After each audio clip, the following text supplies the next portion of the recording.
दोस्तों नमस्कार, मैं हूं डॉक्टर प्रदीप प्रसन्न। आप सबका वेलकम है मेरे चैनल हिंदी की बिंदी पर। आइए आज हिंदी की बिंदी में कुछ नई बातें सीखते हैं।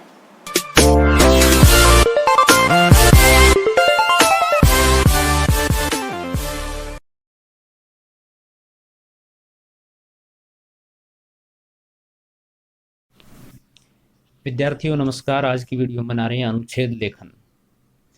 अनुच्छेद लेखन एक पत्र का ही रूप है। अनेक प्रतियोगी परीक्षाओं में अनुच्छेद लेखन से संबंधित प्रश्न आते हैं। ये क्या होता है, किसे कहते हैं, कैसे लिखा जाता है, तो उदाहरण सहित हम पूरा अनुच्छेद लेखन आपको स्पष्ट करने की कोशिश करेंगे इस वीडियो के माध्यम से। हम वीडियो शुरू करें उससे पहले आपसे निवेदन है, यदि आपने हिंदी की बिंदी चैनल को सब्सक्राइब कर रखा है तो बहुत बहुत धन्यवाद आपका। यदि नहीं कर रखा, पहली बार आप इस चैनल की वीडियो को देख रहे हैं, तो आपसे आग्रह है इसे सब्सक्राइब जरूर कर लें और बेल आइकॉन को दबा लें ताकि कोई वीडियो बने तो उसकी सूचना आप तक पहुंच जाए। हम जो वीडियो बनाते हैं इस चैनल के माध्यम से, वो सारी वीडियो इसी प्रारूप में होती है, अर्थात आपके सामने कंटेंट होता है जिसके बारे में हम बताना चाहते हैं, जो हम बताना चाहते हैं वो होता है। इसलिए सीधा फोकस आप उसे देखें, उसको सुने और उसे समझें, उस कंटेंट को। तो आइए हम शुरू करते हैं वीडियो। अनुच्छेद की परिभाषा। किसी एक भाव या विचार को व्यक्त करने के लिए लिखे गए संबद्ध और लघु लघु वाक्य समूह को अनुच्छेद लेखन कहते हैं। दूसरे शब्दों में किसी घटना, दृश्य अथवा विषय को संक्षिप्त किंतु सारगर्भित ढंग से जिस लेखन शैली में प्रस्तुत किया जाता है उसे अनुच्छेद लेखन कहते हैं। अनुच्छेद शब्द अंग्रेजी भाषा के पैराग्राफ शब्द का हिंदी पर्याय है। अनुच्छेद निबंध का संक्षिप्त रूप भी माना जाता है या होता है। इसमें किसी विषय के किसी एक पक्ष पर 80 से 100 शब्दों में अपने विचार व्यक्त किए जाते हैं। अनुच्छेद में हर वाक्य मूल विषय से जुड़ा रहता है। अनावश्यक विस्तार के लिए उसमें कोई स्थान नहीं होता। अनुच्छेद में घटना अथवा विषय से संबद्ध वर्णन संतुलित तथा अपने आप में पूर्ण होना चाहिए। अनुच्छेद की भाषा शैली सजीव एवं प्रभावशाली होनी चाहिए। शब्दों के सही चयन के साथ लोकोक्तियों एवं मुहावरों के समुचित प्रयोग से ही भाषा शैली में उपयुक्त गुण आ सकते हैं। इसका मुख्य कार्य किसी एक विचार को इस तरह लिखना होता है जिसके सभी वाक्य एक दूसरे से बंधे होते हैं। एक भी वाक्य अनावश्यक और बेकार नहीं होना चाहिए। कार्य अनुच्छेद अपने आप में स्वतंत्र और पूर्ण होते हैं। अनुच्छेद का मुख्य विचार या भाव की कुंजी या तो आरंभ में रहती है या अंत में। उच्च कोटि के अनुच्छेद लेखन में मुख्य विचार अंत में दिया जाता है। अनुच्छेद लिखते समय निम्नलिखित बातों को ध्यान में रखना चाहिए। अनुच्छेद लिखने से पहले रूपरेखा, संकेत बिंदु आदि बनानी चाहिए। अनुच्छेद में विषय के किसी एक ही पक्ष का वर्णन करें। भाषा सरल, स्पष्ट और प्रभावशाली होनी चाहिए। एक ही बात को बार बार न दोहराएं। अनावश्यक विस्तार से बचें लेकिन विषय से न हटें। शब्द सीमा को ध्यान में रखकर ही अनुच्छेद लिखें। पूरे अनुच्छेद में एक रूपता होनी चाहिए, तारतम्यता होनी चाहिए। ऐसा नहीं कहीं कुछ लिख दिया, कहीं कुछ लिख दिया। विषय से संबंधित सूक्ति अथवा कविता की पंक्तियों का प्रयोग भी कर सकते हैं जिससे कि अनुच्छेद प्रभावी बनेगा। कहावत, मुहावरों का प्रयोग भी कर सकते हैं। अनुच्छेद की प्रमुख विशेषताएं। अनुच्छेद किसी एक भाव या विचार तथा तथ्य को एक बार एक ही स्थान पर व्यक्त करता है। इसमें अन्य विचार नहीं रहते। अनुच्छेद के वाक्य समूह में उद्देश्य की एकता रहती है। अप्रासंगिक बातों को हटा दिया जाता है। अनुच्छेद के सभी वाक्य एक दूसरे से गठित और संबद्ध होते हैं। अनुच्छेद एक स्वतंत्र और पूर्ण रचना है जिसका कोई भी वाक्य अनावश्यक नहीं होता। उच्च कोटि के अनुच्छेद लेखन में विचारों को इस क्रम में रखा जाता है कि उसका आरंभ, मध्य और अंत आसानी से व्यक्त हो जाए। अनुच्छेद सामान्यतः छोटा होता है किंतु इसकी लघुता या विस्तार विषय वस्तु पर निर्भर करता है। अनुच्छेद की भाषा सरल और स्पष्ट होनी चाहिए। उदाहरण से हम समझने का प्रयास करते हैं। समय किसी के लिए नहीं रुकता। अब ये समय को मुख्य विषय बना करके अनुच्छेद लिखा जा रहा है। समय निरंतर बीतता रहता है, कभी किसी के लिए नहीं ठहरता। जो व्यक्ति समय के मोल को पहचानता है वह अपने जीवन में उन्नति प्राप्त करता है। समय बीत जाने पर कार्य करने से भी फल की प्राप्ति नहीं होती और पश्चाताप के अतिरिक्त कुछ हाथ नहीं आता। जो विद्यार्थी सुबह समय पर उठता है, अपने दैनिक कार्य समय पर करता है तथा समय पर सोता है, वही आगे चलकर सफलता व उन्नति प्राप्त करता है। जो व्यक्ति आलस में आकर समय गंवा देता है, उसका भविष्य अंधकार में हो जाता है। संत कवि कबीरदास जी ने भी कहा है कि काल करे सो आज करे सो अब, पल में परले होगी बहुरी करेगा कब। समय का एक एक पल बहुत मूल्यांकन है और बीता हुआ पल वापस लौट कर नहीं आता। इसलिए समय का महत्व पहचान कर प्रत्येक विद्यार्थी को नियमित रूप से अध्ययन करना चाहिए और अपने लक्ष्य की प्राप्ति करनी चाहिए। जो समय बीत गया उस पर वर्तमान समय बर्बाद न करके आगे की सुध लेना ही बुद्धिमानी है। अभ्यास का महत्व। तो ये समय की महत्ता हमने बताई, समय पर अनुच्छेद लिखा। अभ्यास की ओर बात करते हैं। यदि निरंतर अभ्यास किया जाए तो असाध्य को भी साधा जा सकता है।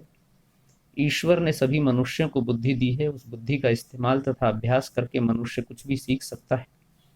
अर्जुन तथा एकलव्य ने निरंतर अभ्यास करके धनुर्विद्या में निपुणता प्राप्त की। उसी प्रकार वरदराज ने, जो कि एक मंद बुद्धि बालक था, निरंतर अभ्यास द्वारा विद्या प्राप्त की और ग्रंथों की रचना की। उन्हीं पर एक प्रसिद्ध कहावत बनी, करत करत अभ्यास के जड़मति होत सुजान, रसरी आवत जात है सिल पर पड़त निशान।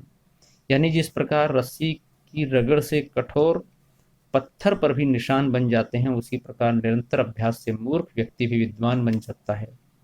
यदि विद्यार्थी प्रत्येक विषय का निरंतर अभ्यास करे तो उन्हें कोई भी विषय कठिन नहीं लगेगा और वे सरलता से उस विषय में कुशलता प्राप्त कर सकेंगे।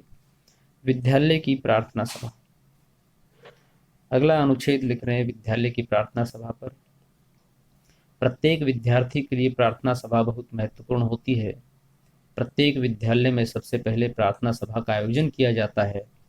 इस सभा में सभी विद्यार्थी व अध्यापक अध्यापिकाओं का सम्मिलित होना अत्यावश्यक होता है। प्रार्थना सभा केवल ईश्वर का ध्यान करने के लिए ही नहीं होती, अपितु बल्कि यह हमें अनुशासन भी सिखाती है।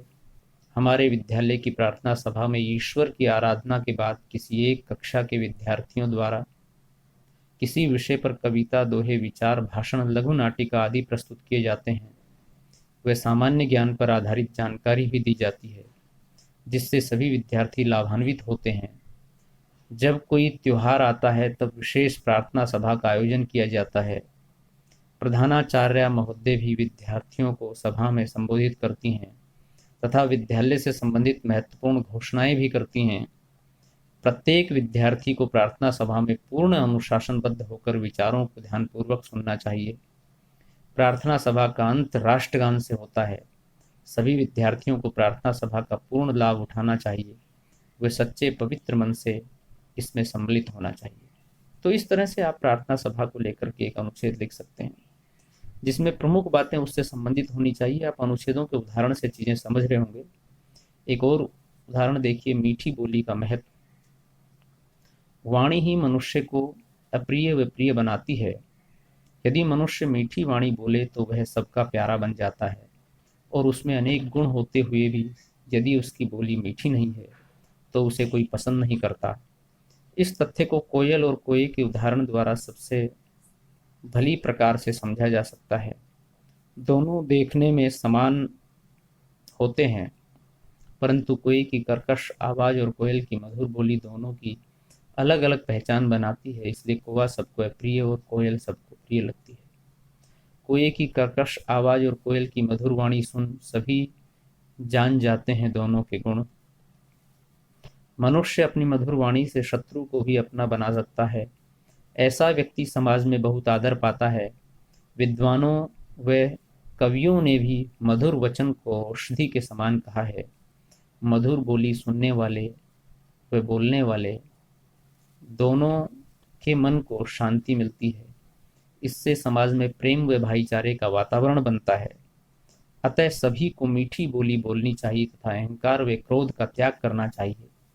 रेलवे प्लेटफॉर्म पर आधा घंटा, ये अनुच्छेद का एक दूसरा उदाहरण, अन्य उदाहरण मतलब रेलवे स्टेशन एक अद्भुत स्थान है जहां दूर दूर से यात्रियों को लेकर गाड़ियां आती हैं और अन्य यात्रियों को लेकर चली जाती है। एक प्रकार से रेलवे स्टेशन यात्रियों का मिलन स्थल है। अब देखिए चीजें कहाँ से कहाँ लिंक कर सकते हैं आप। लिखने की आपकी दृष्टि, आपके शब्दकोश, आपका थोड़ा सा ज्ञान होना चाहिए तो आप चीजें बहुत अच्छे से लिख सकते हैं। अभी कुछ दिन पूर्व मैं अपने मित्र की अगवानी करने स्टेशन पर गया। प्लेटफॉर्म टिकट लेकर मैं स्टेशन के अंदर चला गया। प्लेटफॉर्म नंबर 3 पर गाड़ी को आकर रुकना था। मैं लगभग आधा घंटा पहले पहुंच गया था, अतः वहां प्रतीक्षा करने के अतिरिक्त कोई चारा नहीं था। मैंने देखा कि प्लेटफॉर्म पर काफी भीड़ थी। लोग बड़ी तेजी से आ जा रहे थे। कुली यात्रियों के साथ चलते हुए सामान को इधर उधर पहुंचा रहे थे। पुस्तकों और पत्रिकाओं में रुचि रखने वाले कुछ लोग कुछ बुक स्टॉल पर खड़े थे, पर अधिकांश लोग टहल रहे थे। कुछ लोग राजनीतिक विषयों पर गर्मा गर्म बहस में लीन थे। चाय वाला चाय चाय की आवाज लगाता हुआ घूम रहा था। कुछ लोग उससे चाय लेकर पी रहे थे। पूरी सब्जी की रेडी के इर्द गिर्द भी लोग जमा थे। महिलाएं प्राय अपने सामान के पास ही बैठी थी। बीच बीच में उद्घोषक की आवाज सुनाई दे रही थी। तभी उद्घोषणा हुई कि प्लेटफॉर्म नंबर 3 पर गाड़ी पहुंचने वाली है। चढ़ने वाले यात्री अपना अपना सामान संभाल कर तैयार हो गए।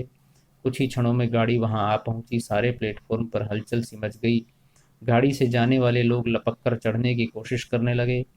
उतरने वाले यात्रियों को इससे कठिनाई हुई। कुछ समय बाद ये धक्का मुक्की समाप्त हो गई। मेरा मित्र तब तक गाड़ी से उतर आया था। उसे लेकर मैं घर की ओर चल दिया। अगला अनुच्छेद है मित्र के जन्म दिन का उत्सव। मेरे मित्र रोहित का जन्मदिन था। उसने अन्य लोगों के साथ मुझे भी बुलाया। रोहित के कुछ रिश्तेदार भी आए हुए थे, किंतु अधिकतर मित्र ही उपस्थित थे। घर के आंगन में ही समारोह का आयोजन किया गया था। उस स्थान को सुरुचिपूर्ण ढंग से सजाया गया था। झंडियां और गुब्बारे टांगे गए थे। आंगन में लगे एक पेड़ पर रंग बिरंगे बल्ब जगमग कर रहे थे। जब मैं पहुंचा तो मेहमान आने शुरू हुए थे। मेहमान रोहित के लिए कोई न कोई उपहार लेकर आते, उसके निकट जाकर बधाई देते। रोहित उनका धन्यवाद करता। क्रमशः लोग छोटी छोटी टोलियों में बैठकर गपशप करने लगे। संगीत की मधुर ध्वनियां गूंज रही थी। एक दो मित्र उठकर नृत्य की मुद्रा में थिरकने लगे। कुछ मित्र उस लय में अपनी तालियों का योगदान देने लगे। चारों ओर उल्लास का वातावरण था। 7 बजे के लगभग केक काटा गया। सब मित्रों ने तालियां बजाई और मिलकर बधाई का गीत गाया। माँ ने रोहित को केक खिलाया। अन्य लोगों ने भी केक खाया। फिर सभी खाना खाने लगे। खाने में अनेक प्रकार की मिठाइयाँ और नमकीन थे। चुटकुले कहते सुनते और बातें करते काफी देर हो गई। तब हमने रोहित को एक बार फिर बधाई दी, उसकी दीर्घायु की कामना की और अपने अपने घर को चल दिए। वह कार्यक्रम इतना अच्छा था कि वह भी स्मरण हो आता है। तो विद्यार्थियों, ये थी आज की वीडियो अनुच्छेद को लेकर के। आपको कैसी लगी वीडियो हमें जरूर बताएं। वीडियो आपने पूरी देखी, इसके लिए आपका बहुत बहुत धन्यवाद। यदि अच्छी लगी हो तो लाइक कीजिए, शेयर कीजिए, कमेंट्स कीजिए और हिंदी की बिंदी चैनल को सब्सक्राइब जरूर कीजिए। आपके मन में कोई सवाल है, कोई जिज्ञासा है, कोई प्रश्न है तो आप कमेंट्स के माध्यम से बताइए, हम उसका समाधान करने की कोशिश करेंगे। नेक्स्ट वीडियो में नेक्स्ट टॉपिक के साथ फिर मिलते हैं। तब तक के लिए शुक्रिया, नमस्कार।